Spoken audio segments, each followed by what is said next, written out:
Hey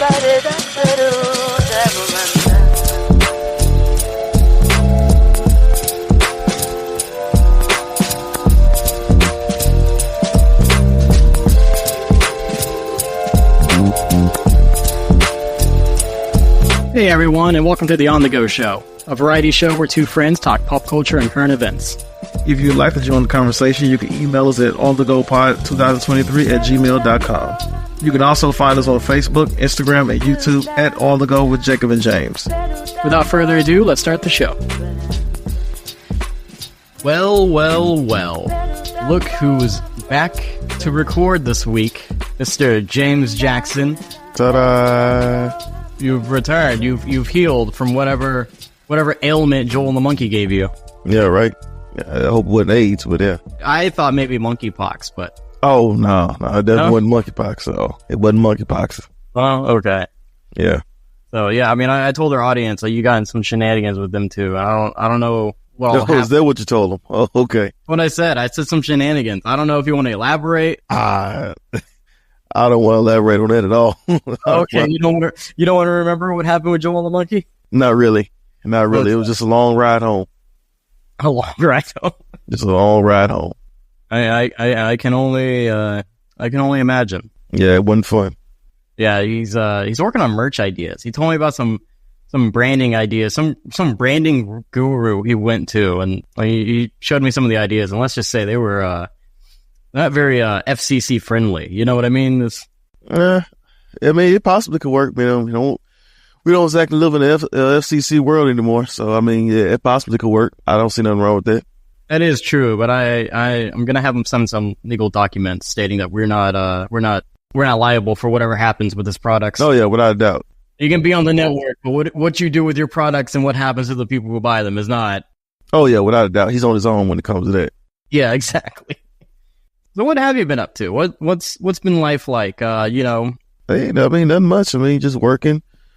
Honestly, look, last week was mental stress because I just really didn't feel like doing a podcast. And I figured that if we're going to do this show, we might as well be 100% transparent and not try to, BS the audience. And look, that happens to everybody. Everybody has to have a mental day to themselves so they can kind of readjust and reassess and just hope, and just things of that nature. So it happens to everybody. And that's the day I need it. And, I'm going to take a couple of those days sometime because sometimes I think we all need a mental day to unwind. You know what I'm saying?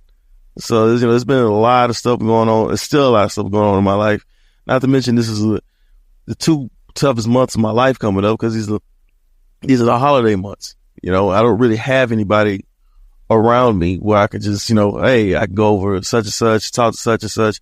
It's not always like that. It's not always that simple. So it's just a lot. It's a lot. So that's what's been pretty much been going on with me. But I'm fine. I'm not jumping off a cliff or anything like that.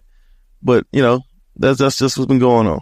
I got you, man. I get it. Like the holidays, they come around and, everyone's got their own set of issues. So the holidays usually either makes it better or makes it worse, right? It's either you surround yourself with family or, like you said, you don't have a lot of people around you right now. And it's rough and it gets rough, especially with the current, I don't know what economy and political climate we're in now. And oh yeah, I mean, yeah, without a doubt. I mean, last week was fun, right? That was a fun piece of reality. This is it's not always that simple to just, click it on. I'm not like what you see on TV where you see these different people where they can just turn it on at the snap of a button. Like I'm starting to get better at doing that, but it's not always that simple, No, I get it. Definitely. And this last week's been kind of rough for me as well because we finally got unpacked. We have like one box left, and really we're just waiting for a bookshelf to come in to put all the contents of that box up. And I've been scouring the internet for jobs. I've been applying to places, and I'm not gonna say exactly where I've been applying to because I want to get hired, and exactly if someone looks me up, they might hear this. I don't know. I'm not very hidden on the internet, right? Like you look up my name, it's pretty well attached to this podcast by now. But so yeah, I've been trying to apply to some places. I've gotten some interviews, so there is a light at the end of the tunnel, possibly, but I'm not making the progress that I want to make. Understandable.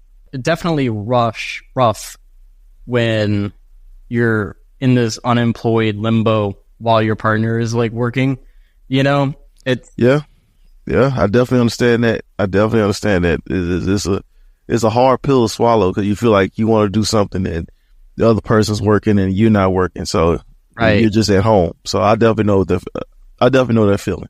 Right. So I compensate by just taking care of the apartment and just making sure everything's kind of like all good on that end. But also too, it helps that you have an understanding partner like you do. She understands everything that you're going through, and that helps a lot. That is true. And it's not like I'm not gonna get a gig soon. Exactly. It's just like that weird limbo of nothing's happening as fast as I want it to. And honestly, we haven't been here that long anyway. So it's kind of overzealous of me to expect like, oh, I'll get hired right away somewhere. Typically, like when I came back from Michigan, it took me a while to hurry up and get a job. And I think some people think that it happens like that. And look, this is my hometown, and it still was hard for me to hurry up and get a job. So typically, it's usually hard to get a job when you first move somewhere or move back somewhere. Right. Unless you already have a job set up or a job that you just left like, a month and you can just come back and you put a leave of absence, then that's different. But it's typically hard to get a job within a month or two. And it sucks for you because it's during the holidays. It sucks, but also it could be a beneficial thing because there's a lot of part-time or seasonal work going on right now. True. So at the very least, I can get a quick gig and have some income coming in until I can find like a more permanent position somewhere. That is true. That is very much true. Yeah, I believe that's like a healthy way of looking at it, at least. But, it's still hard sometimes. Sometimes you just kind of get down. Oh, yeah. By yourself and you're alone in your own thoughts. I mean, it's going to happen. It's going to happen, Yeah. The small amount of time I take to like maybe eat lunch and like watch some TV, it's just like my brain's like, what are you doing? You could be doing this, you could be doing that. Or like the small amount of time I sit down to like produce something that Joel and the monkey sent, or just something to play around with on my own to like, hone my skills a little bit better. Like it's fun to do and it's a distraction, but at the same time, it's just like, what are you doing? This isn't, you're not getting paid for this right now. You should be trying to find a gig. But it's also hard to like scour the internet for jobs all day too, Oh yeah, no doubt. It's hard, man. I don't think people really understand how hard it is to get a job, whether it's working a 9-to-5 job or not. It's hard to get a job. That's why you try to stick with the job that you have, so that way you can say you have something, until you can find something better. Yeah, exactly. So, but not enough about our woes of life, James. We should entertain the people here. We got an email from Zach. You've got mail. I didn't feel right answering it without you because that's just not something we should do. So his email says, I have a question. With it being 10 years of Interstellar, what is your guys' favorite Christopher Nolan movie? And what new IMAX technology do you think he is using in his new movie? Thanks. Now, I know he has a new movie coming out. I've heard like Tom Holland and Zendaya and some other people are casted in it. Yeah, Matt Damon. I can't quite remember what that movie is going to be about. I think. Well, he hasn't said yet. It says it's going to be a secret project. I'm assuming that we'll know by next year, but he hasn't really said. And he did say he was using some type of new special technology that will benefit for IMAX. So how much advances can it possibly go through still? I mean, you already did sound, you already did cinematography. So I don't know, unless you're just doing even more cinematography, I'm assuming, right? Maybe it's just, I don't know. I feel like we're kind of getting to the peak of technology in some forms, not all forms, but like, when it comes to video games and stuff, graphics wise, like we're at the peak. I feel like for IMAX technology, there's not much more you can go with it either. Well, I mean, I think it needs to get a little bit better, because especially from games, because I mean, I know you don't play sports games, but Madden it's gotten so bad to the point where and I think some of this also too is with stories that they're put together in these Madden games, and sometimes there are these little glitches that happen in the game that is just totally stupid. So, I think technology can always evolve in some aspect. So I don't know what type of technology he's using. I'm assuming that it will be something could pertain to cinematography. Right. But yeah, Maybe he'll use a cell phone camera and adapt it to IMAX quality, maybe. like the 28 Years Later movie. Yeah, maybe. So that's one part of the question. The other part of the question is, what is your favorite Christopher Nolan film? You want to go first? Sure. I actually really enjoy Interstellar. I know a lot of people don't. I like Interstellar. I think Interstellar is a good movie. I liked it a lot. I loved it. I think I've watched it a couple times. Or it's one of those movies where you have to watch more than once. The more you watch it, the more you get out of it. Tenet's a close second, though. I did not like Tenet that much. I like the actors that were in it, but I didn't like the story. I didn't like the story that was associated with it. Interstellar is a very good movie. I really enjoyed that. Not Interstellar. What's the other movie? Inception. Of course, Inception was amazing. And that came off the heels of doing Dark Knight, which, honestly, if we're just really keeping it real, Dark Knight is probably his best work from front to back. True. You know, from audio, cinematography, casting, story. It's probably the tidiest of tidiest stories that has ever probably been written. It's still referenced a lot. You know, that version of Batman is still a lot of people's favorite version. Obviously, people can't move past that version of the Joker. It's hard. I mean, it's hard because I think it was just a well-written, like, in my opinion, Dark Knight is up there with Oppenheimer. It's two of his best films. That's his coup de grace. That's his Thriller. That's his Michael Jackson's Thriller. I like that. That's the best of the best. I don't think you're going to get his best. I don't think his films will ever be as good as those two movies. Dunkirk was good too. Dunkirk was also good. Dunkirk was good. I really liked how it had a driving score in it, where it's just like the music was constant in the background. Yeah. It always had like this like ticking clock kind of theme to it. Mm-hmm. So I thought that was pretty neat. And what he did in that film. Otherwise, there's really not a lot of dialogue in that movie. It's just not. A lot of scenes and a lot of action. Not even, I haven't seen it in a while. I don't really know if there was even a lot of action. I mean, obviously during some parts there was. It's based in World War II. Of course there's action, but maybe I'm talking crazy. Well, there's more suspense in it more than anything, because you're watching this guy trying to get from one side trying to get off this island. So the whole time, you know, that's what you're seeing. And you got Tom Hardy in the aircraft with a mask on, and he's a fighter pilot. Old Tom Hardy. And that was a surprise, too. I think that was supposed to be like, oh, yeah, it's Tom Hardy. Yeah. Like, I don't know, Christopher Nolan seems to, like, reuse actors that he likes. So, Memento was really good, too, back in the day. Memento was very good. Memento was also a very good movie. The Prestige is pretty interesting. Prestige. Mm-hmm. I feel like his lesser-known films, I feel like. It's weird, because, like, Christopher Nolan's been around for a while, but it really feels like he exploded around Dark Knight. And then, ever since then, he's just kind of gotten bigger and bigger. Like I say, I really enjoyed his movies over a time span. You know, I'm curious to see what this movie is about. I've heard it's about vampires. Could be. Another vampire flick? Yeah, that's a rumor I just heard. I don't know if that's true or not, though. I don't know. For some reason, I would think time travel, but he already kind of did that with Tenet. True. So I don't think he would go back to that. Tenet's so weird because it set up a world, and then that's it. They're like, we don't get anything more from that world. You know, it's definitely one of those movies where the information it gives you just have to kind of go with. And I kind of like that in a movie. Sometimes I like it when they don't hold your hand. You know what I mean? Where it gives you just like, hey, here's all the information. You come up with your own backstory or whatever. Figure it out on your own end. This is the story. This is what's going on. Yeah, I mean, I think the movie could have done a lot better if it didn't come out during COVID. I don't think people really feel like thinking. That is true. You know. It definitely was not the best movie to happen. I think it was after we reopened the first time, too. Yeah.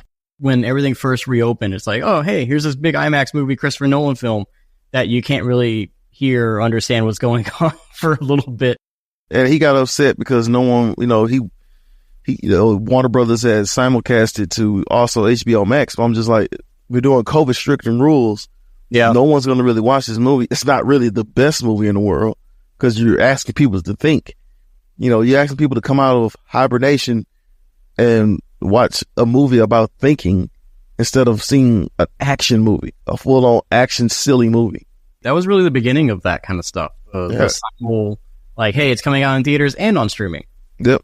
And that's kind of sort of the downfall of the movie industry, but not quite, because the movie industry is never going to go away. It's got to evolve. So that was the catalyst to make, I think, the movie industry evolve into what it's trying to do now, which is comfier chairs, a more luxury experience. Like a lot of places are adapting to the like you can just order at the seat and they'll bring you the food kind of situation. Yeah. So I mean, it's just but other than that, I really enjoyed his movies. His movies have been great. They've been grossed over a lot of money. He just came off a big film with Oppenheimer, so I'm curious to see what he's gonna come up with next. Yeah, I mean it's always kind of a surprise with him. Oh yeah, either it's great or good. Yeah, it's never bad. It's just great or good. That is true. Even his weakest films are still pretty spectacular, or at least at the very least unique. I think all of his movies have been unique. True. I mean, maybe discounting the Batman franchise, because Batman is, I mean, everyone knows the story of Batman and stuff. Like, those aren't too unique. They're not too unique, but it's the tidiest of the film. You can watch that Batman film and not have to loop it in with any comic books. It's just, that's how good that movie is. And it's going to be hard. Matt Reeves going to have a hard time really trying to find a Batman or do a Batman movie that is tidy as that. It's going to be very, very hard for him. I did like the Batman. I think the Batman was awesome. I enjoyed it. I enjoyed the different aspect of it. I enjoyed our Gotham look. But man, that Dark Knight is tough. Even Christopher Nolan couldn't copy it with the last movie that he did, with the last Batman movie. Yeah, that movie. Yeah. So even he couldn't copy it. So it's that just goes to show you that was lightning in the bottle. On the go or on a cruise with Jacob and James. My hopper holly hula girl.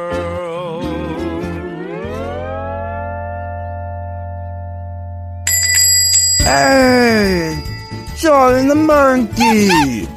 What can I do for you? Why you come and visit me? Yeah, we're here to talk to you about some products. You said you had some stuff you wanted to pitch to us. Something to help get our brand out there. Yes, I make all kinds of good products for you. Got great ideas. Think you're gonna really like it. What is it, Jimmy here?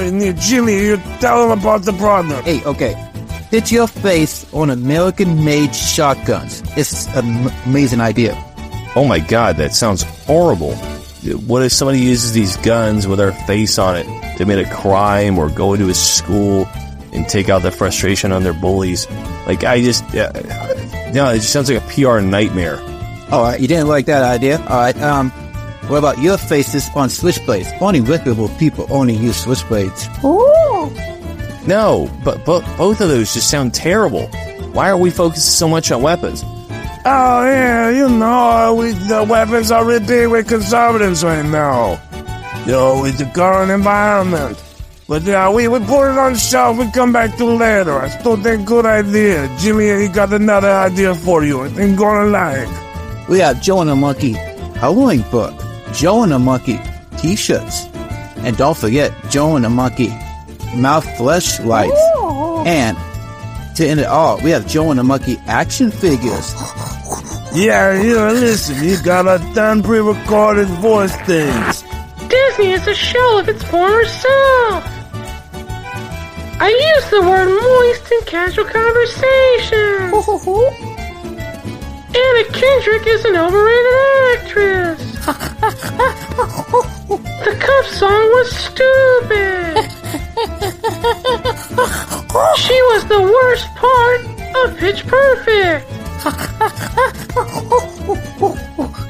Unlike Anna Kendrick, Rebel Wilson is actually talented. Roots is my favorite comedy series. I like to set stuff on fire to watch the flames dance. Jacob and James podcast. See Anna Kendrick a podcast. I'm a closeted furry. Yeah, honestly, I think the action figures got a lot of potential, and the coloring book and other stuff. But I'd still kind of like to see some other things that you guys got coming out. What do you think, Monkey? No, we're not watching Pitch Perfect when we get home. Sorry, Monkey. I didn't mean to snap at you. We'll talk in the car. Yeah, all this stuff is great, guys. Just keep at it. Well, love to see what else you can put out. Joel and the monkey. One's a hairy primate. Hey guys, I'm Joel. The other, this hairy fellow next to me, is a monkey. Monkey, put that on checks down. Monkey. Wherever you get your podcasts.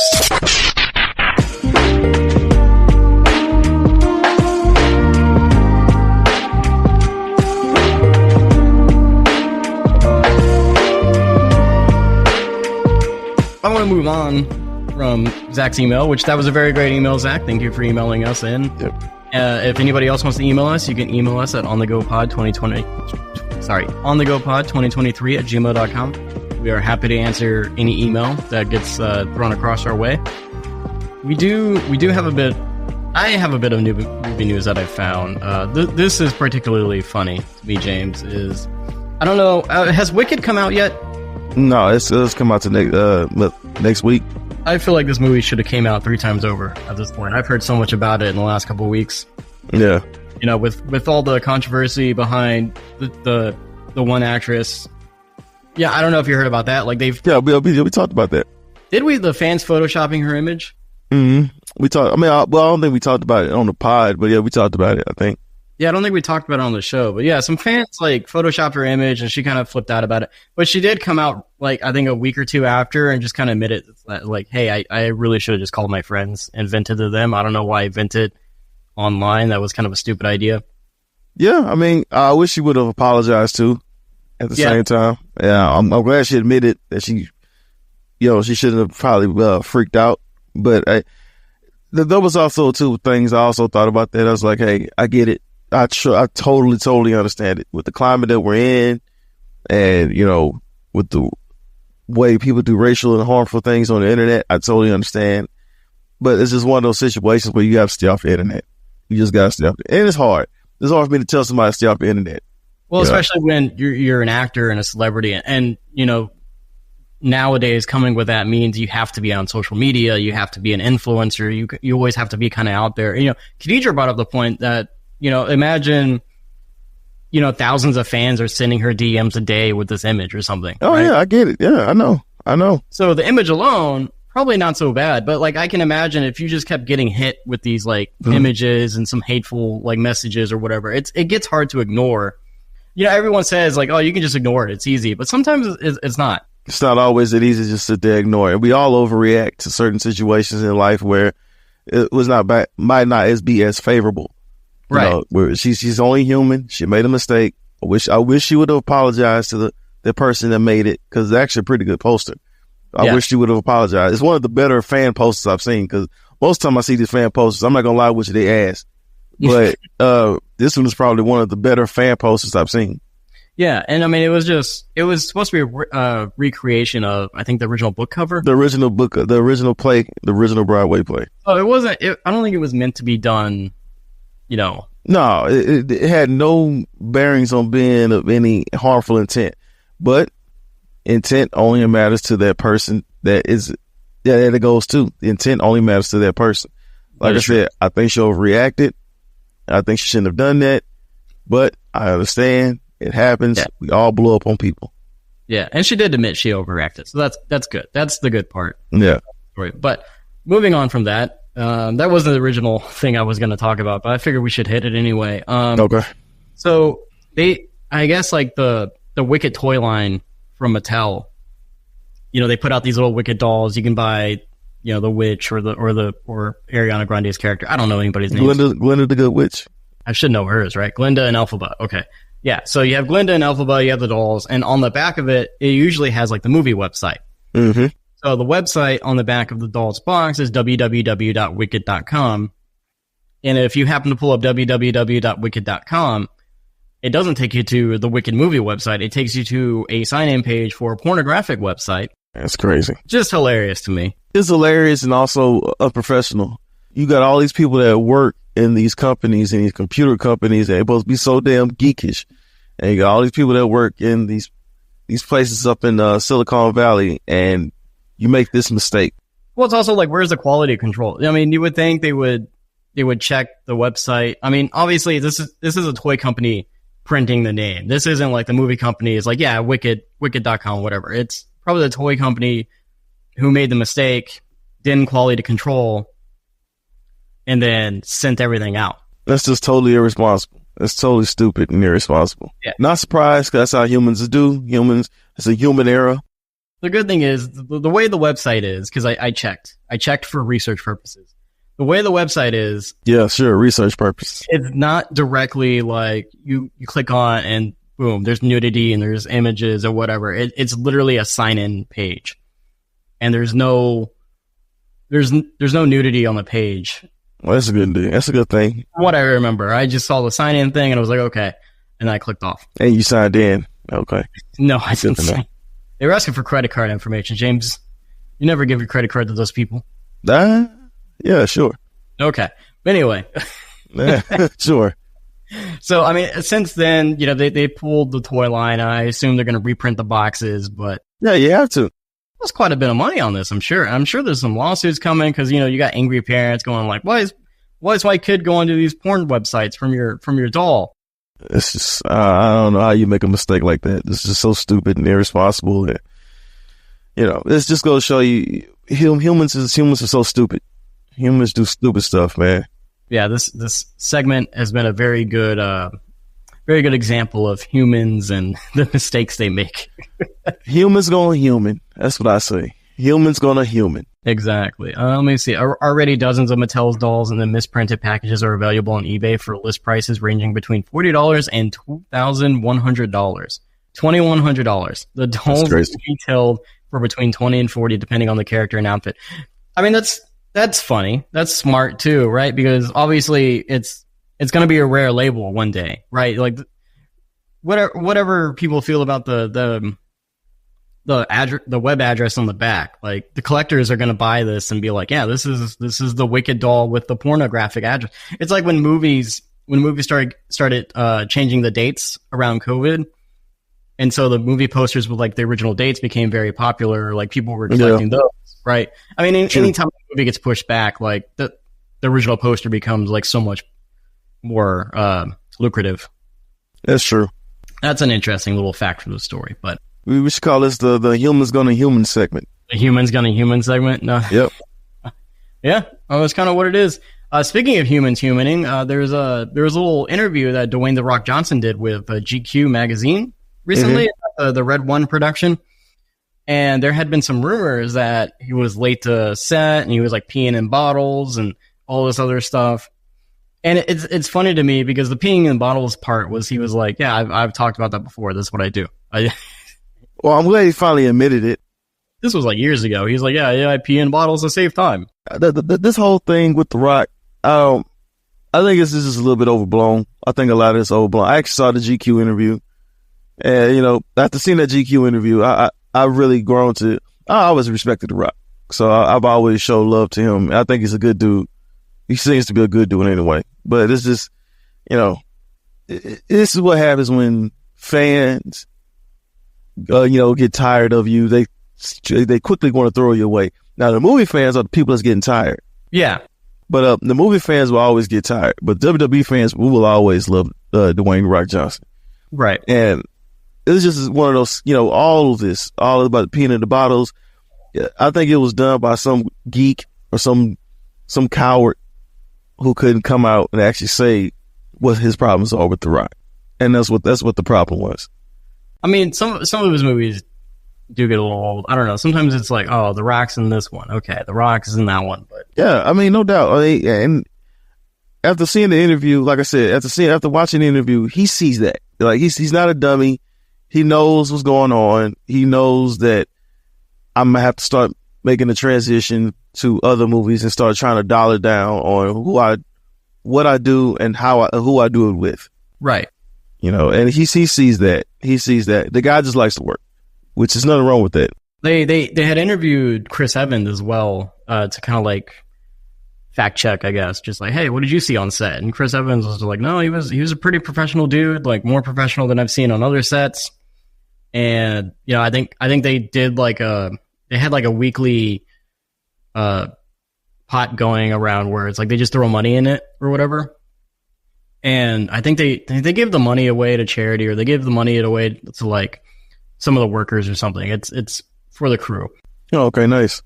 and The Rock comes around. Like Chris Evans told a story about how The Rock came around, and I think the pot was up to like, $5,000 or something.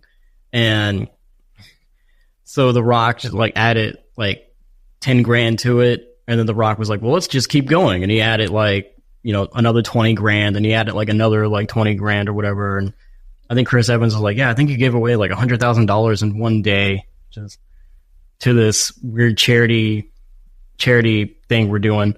Yeah, it's usually what he does. It's just what he does. Like I say, he seems to be a good dude. Man just likes to work. He has great perspective. Not for nothing. He is a celebrity, and to be honest, celebrities do have like weird habits.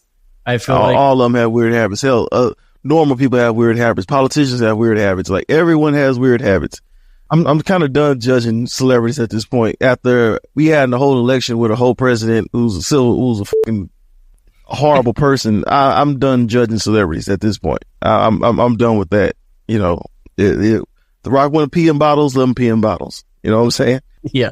As long as he gets the film done, that's all that matters. Yeah.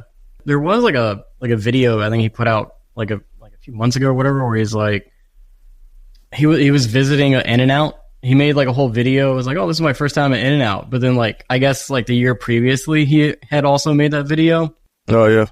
It was just one of those things where it's like I think he forgot he made that video from the last year and just made another one, or the people on his team just like forgot, or I don't know.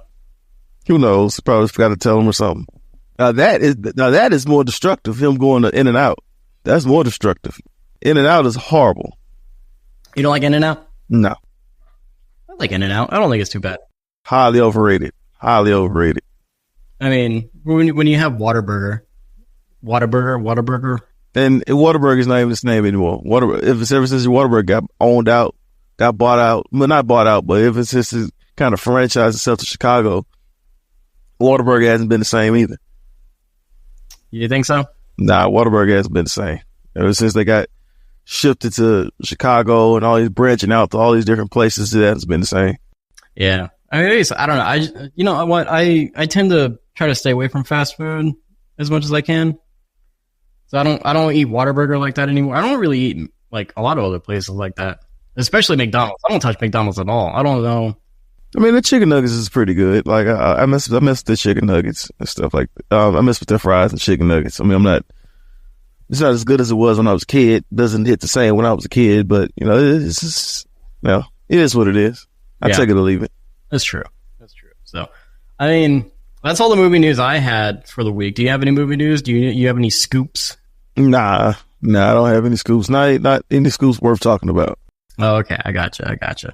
I mean, we handled the Blade already. I saw Denzel was casted in Black Panther 3. I don't know if we ever discussed that. I think there was rumors. Yeah, there was rumors about it, but he finally addressed it on the set of the Gladiator movie interview. He was saying, hey, I got these such and such movies coming out, and also too, I have, Ryan Coogler has a role for me in Black Panther, and he didn't say anything, didn't specify what a role it was. So I saw the internet doing the internet stuff, trying to guess who he'll be playing. So, I mean, it kind of feels like they're getting a different Black Panther anyway, because from Black Panther 2, it didn't really seem like Shuri was going to keep the mantle of Black Panther. Yeah, it doesn't look like it. And I know the MCU was kind of on the fence about keeping the actress in the first place because she had some opinions on the vaccines, which honestly, I think that kind of got overblown too, because I saw some of the stuff and I was just like, okay, this is pretty minor compared to like what other people have outwardly spoken about vaccines being true. Anti-vax. Like I feel like whatever her statements weren't as horrible as people were making it out to be. Yeah. But yeah, I don't know. It'll be interesting to see if like they get her to come back or if they try to pass it on to somebody else. Like, is Denzel going to be a Black Panther? Who knows? He probably could be, or he could be just a mentor or a Senate. Like I say, who knows? He could be either a villain or a hero. He has no shame about playing either a good guy or a bad guy, I feel like, because he's played villain movies before, and he's also obviously been the protagonist or the anti-hero in some cases. If you want to look at the Equalizer films, right? Like, I don't think he's necessarily a good guy in those movies, but he's not a full-on villain either. He's just kind of put in bad situations. Yeah, I'm sure. I mean, like I said, he could play either or. I think he's trying to get more into Shakespeare again because he came from Shakespeare. He came from Broadway, so he's trying to get back into that. So he has a lot of movies dedicated to that. So that's interesting. Yeah, good for him. Good for him for trying to expand, or not expand, but I guess like kind of go back to the well sometimes. And after that, he's allegedly supposed to retire. So yeah, I mean he's pretty up there, isn't he like 60 or something? Yeah, he's in his 60s. Yeah. So yeah, good for him. So, do you want to talk about Tony Todd? Oh yeah, I forgot about that. Yeah, R.I.P. to him. I'm Candyman. Yep. He also played Venom in the video game. Yeah. He was also in the episode of Smallville. He has a long list of filmography. If people don't know who he is, you definitely got to look him up. He's a big character in the Final Destination movies. He played like some coroner who may or may not be death in those films. It's very. It seems like he is. It seems like he's a personification of death in those movies, but they never really expand upon it. And I think he's in the newer one that's coming out. Really? The next Final Destination movie. He was actually able to film in. Oh, okay, that's cool. Only last memory I got for him was when he was on Double Toasted, and he did an interview, and the interview was really, really good. And he couldn't find his wallet, and he kept telling the host, which is Corey, like, I can't find my wallet. I can't find my wallet. And he's like, the interview was wrapping up. He said, I'm about to leave, but I can't find my wallet, man. I definitely got to find it.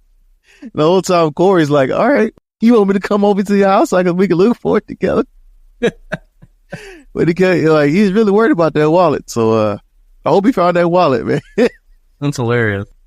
That was hilarious. If anybody watched Double Toasted, you got to watch that. You got to look that interview up, man. That was a good interview. It was so odd to me when they casted him as Venom for the video game. And I guess it makes sense. Like, he sounded good as Venom and everything, but I was like, oh, Tony Todd, that's an interesting casting. I would never really thought about Candyman being Venom, but it worked out. Oh yeah, no, he was amazing. I loved him as Venom. Yeah, it sounded great. Oh, without a doubt. And I loved his Candyman movies. Candyman movies were just awesome. He did so much work on those movies. Can you believe he got stung by bees? And every bee sting he got like $1,000. Oh, really? $1,000 for it. Yeah, for every bee sting he got $1,000 for. Yeah, that's not a bad thing. What about the new Candyman guy? Did he get paid? Oh yeah, Abdul Mateen. I don't know. We know what that was. Ugh, did not like that movie. Yeah, it was a weird version.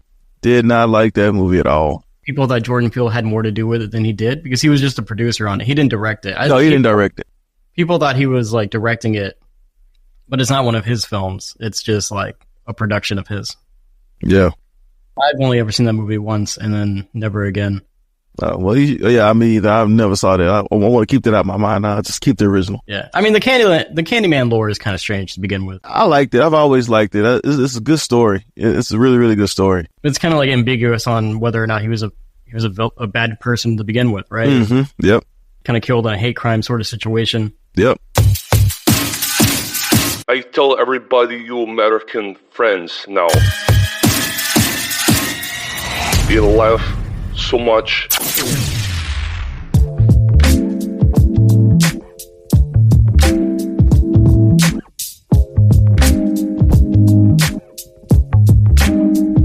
Enough about Candyman. Let's move on to the next little set of topics here, James. I kind of want to talk about what we've been watching lately because obviously, you've had a week to decompress from your adventures with Joel and the Monkey and the election and everything else going on, and I've been moving and stuff, and I haven't been working, so I've had a lot more time on my hands. So I've finally been able to watch like a couple things that I've been meaning to watch. But have you watched anything lately, like either in theaters or on HBO or somewhere? Like, is there anything that you've seen? I mean, I watched Nora, and I watched what's that new movie that just came out? It's supposed to be an Academy Award nomination, and it was really, really good. But I can't get the name right now. But I did see Heretic. Yeah, that movie looked interesting, and the guy who plays the villain, his name escaped me. Hugh Grant, but I think that was like his first villainous role. I think so, if I'm not mistaken. Yeah, it was because I saw like a little behind the scenes thing where the actresses were talking about like, oh yeah, it was cool to work with Hugh, and like this is such a different role for him to play, and like he kind of came on there and was like, yeah, I've never done like a person like this before. This was really a challenge and whatnot. So I find that interesting. That's kind of cool. Like he's kind of expanding on his acting career so late in the game. Oh yeah, no, he's finally kind of hit that wall where it's like, okay, I'm tired of playing sexiest man type roles, because that's the type of roles he used to play back in the day. But back in the 90s and early 2000s, that's what he was a handsome guy. So he's done playing those type of roles. So he finally started playing those old begrudged people. He was in Dungeons and Dragons. He played a villain in Dungeons and Dragons. He was also in Willy Wonka as an Oompa Loompa, the newest Willy Wonka movie. I've totally forgot about that movie, James. Okay.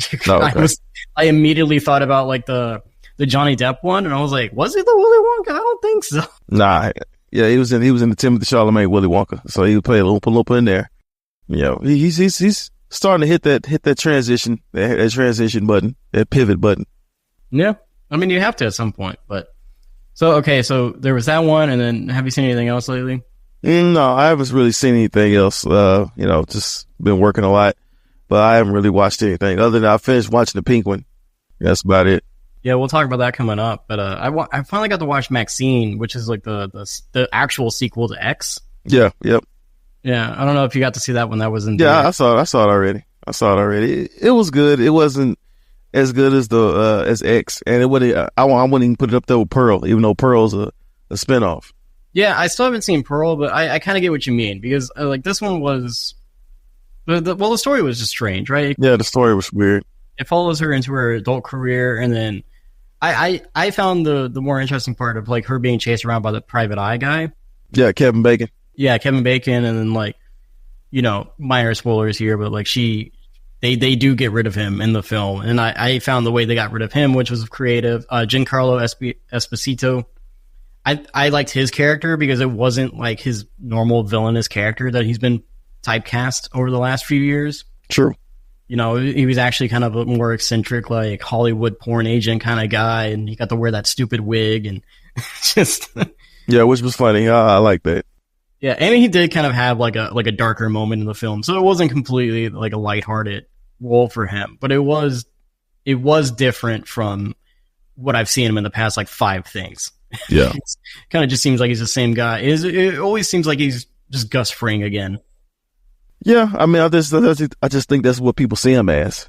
So, it's just one of those things that you're going to see him as that until he makes that transition to doing other type of movies.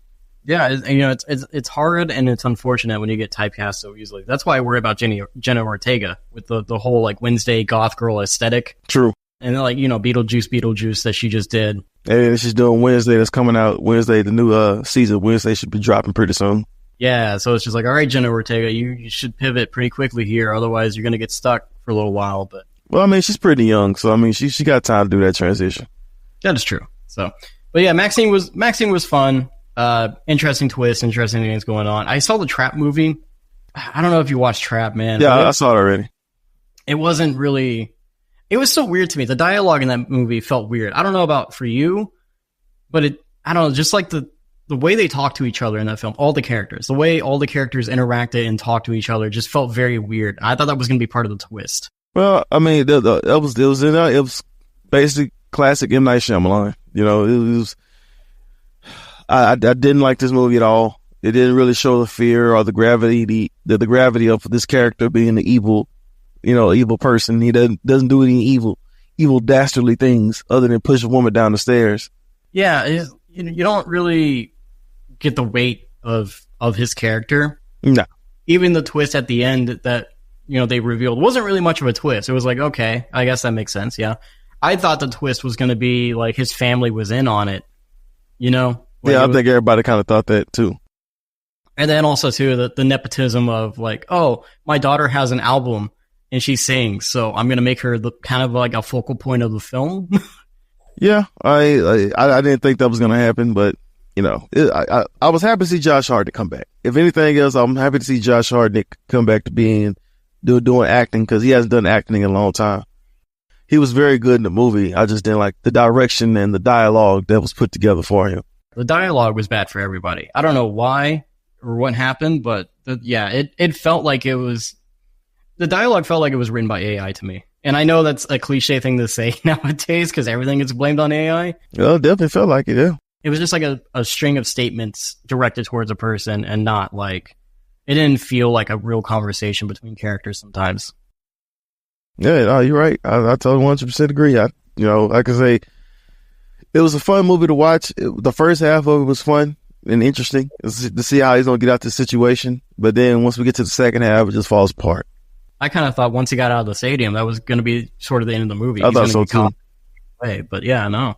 They really dragged that one out. Another movie I also watched too, just in this, I also saw Smile 2 with Naomi Scott. Oh, speaking of movies about pop stars. Yeah, which is a lot better movie than Trap, that's for sure. I really enjoyed that film. I really did. This is the second one in this franchise, and what I heard, the director's not planning on doing another one. Naomi Scott was great. She was great in this film. I didn't think how they would try to top the first one. But they definitely topped this one. They definitely topped that one. And I just definitely enjoyed this movie. I know a lot of people really liked the first one, so obviously the second one was in the works. But I'm surprised they just did a second one. Mm-hmm. A movie that we watched the other night was Woman of the Hour on Netflix with Anna Kendrick. It's the one where she goes on a game show. Ah, okay. You might have seen the preview, but it's based on a real. So she goes on a game show, and a serial killer is one of the contestants. And it's an okay movie. It's not phenomenal. It's not like amazing. Obviously, like the subject matter is just kind of, I mean, she's on a game show most of the movie, right? Yeah. But there are some really good tense scenes. Mm-hmm. There's some really good like shots. I think cinematically it was made pretty well.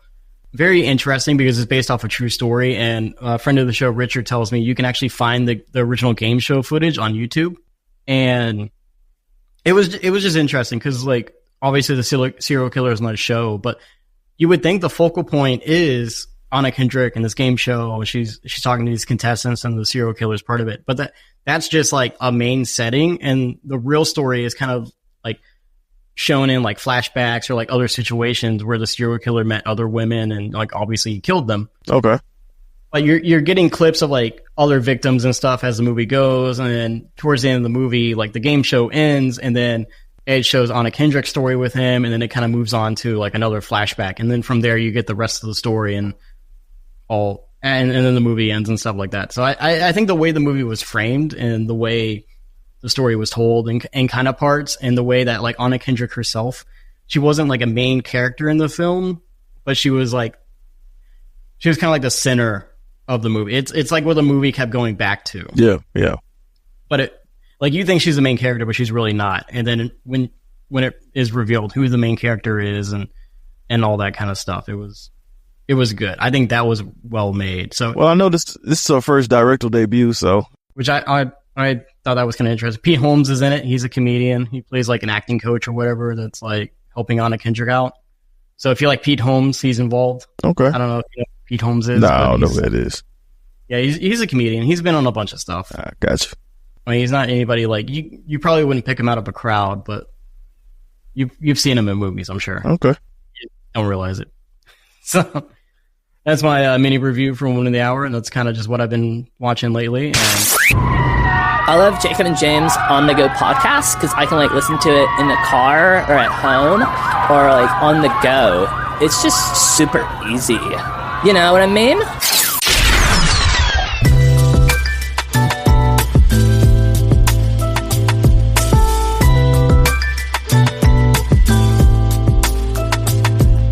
The big thing we've been watching is the Penguin TV series. I was going to say show, but it doesn't seem right to me. The Penguin series, based in Matt Reeves' The Batman universe, the Batman-verse, or the Reeves-verse, whatever we're calling the cinematic universe.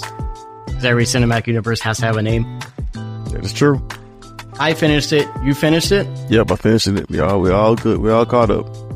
Oh, I'm so happy. Yeah. I am so happy. We can fully talk about this series. I'll bring spoiler bot in, so nobody is unaware of the spoilers. But This is an on-the-go spoiler alert. You have now been alerted. As always, how did you feel about the show? What did you think of the show? What are your opinions? I think it was well written. I thought the characters were very fleshed out. I thought Colin Farrell did a great job. I love the character of Vic. I think Vic was probably the big standout. Him and the other, I forgot her name, Sophia Falcone. I'm sorry, yeah, the young lady who plays Sophia Falcone.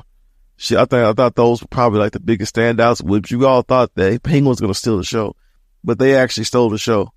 They definitely carried that show, and it was not a lot of action in the show, but it was just a lot of dialogue, and the dialogue was the dialogue. The dialogue was the action. That's what I'm getting to. The dialogue was the action, and right. You gotta wanted to know more and more about these people, about their backgrounds, where Vic came from, where Sophia Falcone fit into all this. You know, it was one of the better shows I've seen. Very, very well written, very well made. Sophia, her actress is Kristen Milotti. Yeah, that's her name. I'm sorry. Yeah, I think she was originally on How I Met Your Mother. She is the mother in How I Met Your Mother. Oh, nice. She was great. They have a really good episode just based around her character. Her being in Arkham. Yeah, because she got sent to Arkham, and then it's her essentially killing off her whole family, which was understandable. Oh man, there were so many good things about the show, and it did a good job of making people think Penguin was going to be a good person, because I think it tricked people into thinking, because obviously he's the protagonist of the show, but he's still a villain. Yeah, it's like a coming up of age type show for him. I think everyone was so captivated by Colin Farrell from the Batman. He kind of stole the show in that movie. Then you watch the show and you learn about, hey man, this guy is just nothing but a 2-bit dude. No one respects him. No one likes him. Everyone thinks he's a joke. And, he does some dastardly things going forward. It changes all that. Everyone got so invested with this character, especially in the Penguin show. And, you see the motivations behind what he does, and you see he's got this weird mommy issue thing going on. Yeah, the man kills his brothers because he wants to be the only child. He wants to be under his mom 24/7, under the wing of her. He wants approval by her. He wants to put her in all this, this penthouse and stuff. And then, it was a good trick to get people to actually fall for this guy, and then slowly chip him apart. Oh, you thought you liked him, but then remember he's a villain. It's like the harsh reality of Snapback. Yeah, it's what this is? It's a better version of the Joker. It's better than the Joker. It didn't turn him to an anti-villain or an anti-hero, which we tend to see in these movies now. They're doing all this anti-hero stuff, which is just stupid to me. And I'm glad we kind of stopped from that. Yeah, they made him a straight villain. The big spoilery chunk of this is Vic gets killed off. Yeah. They do it in such a way to where it is kind of a question to me as to, did they kill him off or did they not? Because he chokes him out, but you can choke someone to death or just choke someone until they pass out. No, I think he's dead, because killing him adds more weight to that character. Him, the whole show is surrounded by him trying to get the power. Yeah. And he buried the body. I guarantee you he buried that body after he killed him. So, unfortunately, I kind of saw that coming. I kind of knew he was for me, I heard all these people say, well, why would he kill Vic? Why wouldn't he not kill Vic? It's the same guy that killed his brothers. You know what I'm saying? This guy wants to rise to power. He wants to own Gotham City. You know what I'm saying? He will do anything to get at the top. And like he said, he told Vic, I'm sorry, kid, you can't come with me. Mm-hmm. And, somebody had to die. And he wasn't going to kill his girlfriend, or the lady of the night anyway. So, it's just one of those things where it sucked to see him die, but I saw it coming. Yeah, I saw it coming. I mean, I think everyone saw it coming, because it's also just I don't know. Vic is too good-hearted to be with an evil character such as the Penguin, because in all the other media interpretations of the Penguin, he's been a dastardly, gross, vile villain. You play the Arkham games, and he's saying some of the worst aggressive, evil stuff to you when you play his little area of the game. I don't know if you've ever seen it Yeah, or played it. Yeah, I have. Yeah. But like, there were some times when I was playing it, I was like, damn, like some of the stuff he's saying, or some of the stuff like they make, like he says to the guards trying to get you in that game is just alone, just evil. I mean, obviously this is separate universes or whatever, but like, my point is the Penguin is a vile person and to not be trusted. And Vic is too good-hearted. And it's unfortunate, like, because everyone loved that character, but it's just like, nope, you need to remember, this guy's a bad guy. Yeah, like, he had a shot to go away and go off with this girl to California, and he chose not to. So whenever in life that you go deep in something, you got to follow it all the way through. Most likely, you're going to probably pay for it. I will say, if Vic's kind of been the guy who helped him get to exactly where he wants to be. True. So without that character, it's going to be interesting to see the development of Penguin in the next movie. Is he going to be in the same space he's been? Well, yeah, I mean, he's there now. He's there now. I mean, he took down everybody. He took down the Maronis. He took down the Falcones. He took down everybody. Now he wants to be the mayor. You know, he wants to rise to even more power. And at the end, he was talking to the councilman. You know, now he wants to put the councilman in his back pocket. Like, he's there now. Like, we have seen him come around full circle now. He is where we all wanted to see how he would get to this point. So he's there now. He doesn't need anybody. They did this in a really smart way, because I feel like if you were to skip this, right? If you just saw the Batman and then the Batman 2 comes out in 2 or 3 years or whenever it comes out, nobody knows. I feel like if you just went from the Batman to the Batman 2, you don't really miss anything. I don't think you need to watch this to understand how Penguin got to where he is in the sequel, right? Because I think it could just be explained in a line, be like, yeah, you know, like the Penguin rose to power since, you know, Carmine Falcone's death. I already put that together after seeing the Batman. I was like, okay, and the second one, I'm sure the Penguin's going to be like kind of higher up there. Well, I mean, true, you don't have to, but I mean, I kind of would, because I feel like you're probably going to see Sophia Falcone again, and they're going to kind of explain a couple things here and there that was in the show. There were integral parts to the movie that's going to be coming to the movie. So you kind of probably should watch the show. That's why, you know, that's why I like the show so much. You know, it's got some pretty integral parts that you probably should watch a part of the show that's going to introduce with the movie. And, you know, I know people were like, why Matt Reeves didn't add Batman in the show, but he didn't want to add Batman in the show, or he thought about adding him in the show, but he thought that it would overshadow the show, which it would have. You know. Yeah. I feel like that too. I think it was good we saw the crime side of it, because Batman is just one person, and Gotham, as far as we know, is probably the size of like New York City, right? So like this early in the game, Batman cannot be everywhere at once. He doesn't have like the Bat Jet. I mean, he has the Batmobile, right? But it's really just a souped up supercar. He doesn't even have like a full cape, like wings, like ability. Right, because like we saw, he had the wingsuit in the first movie, and that was just kind of a prototype. Yeah, you're right. You're right. So he can't be everywhere. So it does make sense that like, yeah, some crime is going to slip through, you know, over a couple of weeks, or like whatever he was busy with. You know, I'm sure well, I mean, you would think he would be in Crown Point, because that's the place that got exploded. You know, that's the catalyst of this whole series. But I trust Matt Reeves to explain it. I know a couple people that didn't watch the show were like, well, where's Batman in the show? I mean, well, you don't want to put him in the show, because the show is about Penguin. You don't want to, like, you want to make Batman an event. And that's what we want to get back to. That's why I want to get back to is cinema. You want to make the movie an event. You don't want to just see Batman just splattered all over the screens. You know? Yeah. It's like kind of like wrestling.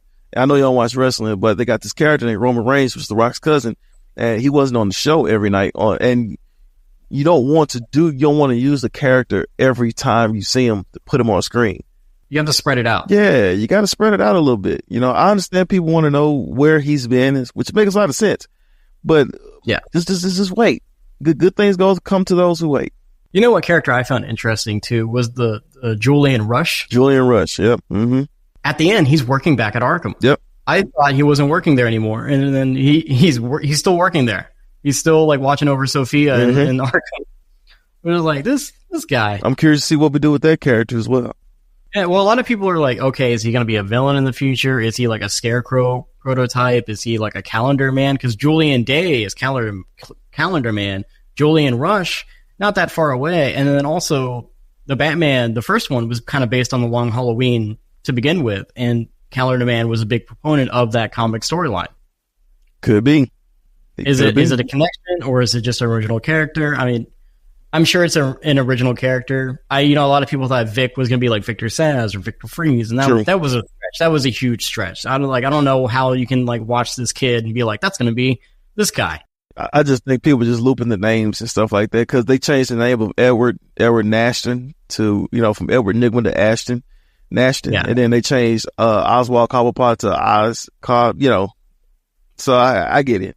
Another interesting thing someone pointed out, James, was that scene where he goes into the courthouse. Did you notice the windows? I didn't notice this the first time either, but did you notice what they were like the shapes were? Okay. So the windows behind like the judge's seat in the courthouse, like I don't know if they were really windows or whatever, but like if you looked at them, and you can pull up the image, if you look at them, they're the shape that the drapes make, and with the windows, they look like owls. Wow, Court of Owls. Hinting at Court of Owls, yeah. And then the pattern on the blinds or the curtains or whatever, the pattern matches what the goggles look like for the Court of Owls. See, I didn't notice that at all. Yeah, it was like a really neat Easter egg. It could be a hint at something, or it could just be like them messing with the audience just to see if anybody picks it out. Because true, comic book movies always kind of do that, or comic book media always tends to do that. So it was just a little interesting thing I saw, which I don't know. I was just curious if he picked up on it because I didn't pick up on it either. Honestly, no, I didn't pick up on it. Someone pointed it out on Reddit, and I was like, oh, that's actually pretty nifty.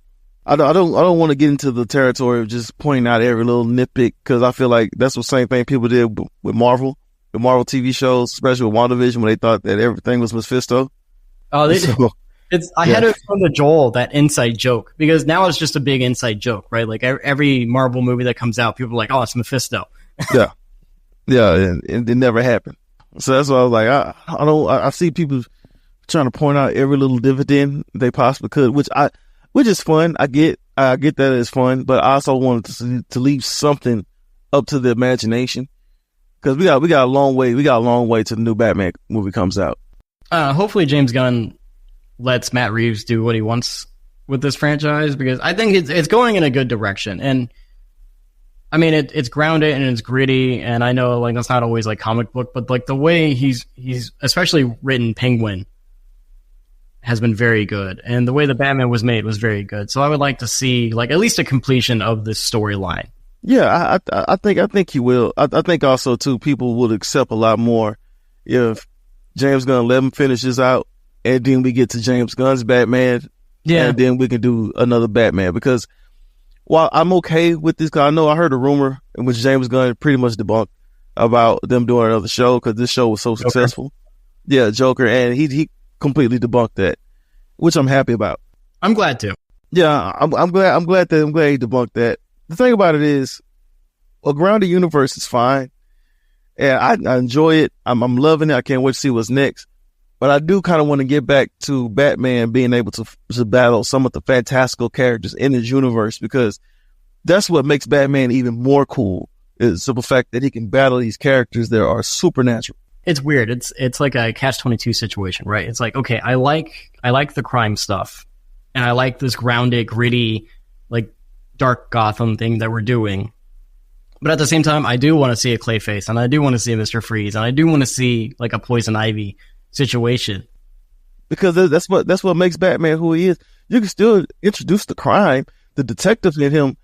The animated series did such a good job with balancing both supernatural and crime and groundedness at the same time. We'll see how this ends, and we'll see how it folds over into James Gunn's more fantastical side. I almost kind of just want him to keep like Robert Pattinson around. I want to keep Robert Pattinson around too because I think it's a smart choice instead of balancing two Batman. And I think it's you don't have that great divide, but it's just I don't know if Matt Reeves wants to play ball. I know Rob Pattinson will play ball if you throw enough money at him. And I'm pretty sure Zoe Kravitz will play ball too if you throw enough money at her. So, I mean, I would love to see a universe. They don't have to meet each other. Superman and Batman don't have to meet each other ever. That is true. Yeah, they don't. But just to know that they exist in the same universe can still work.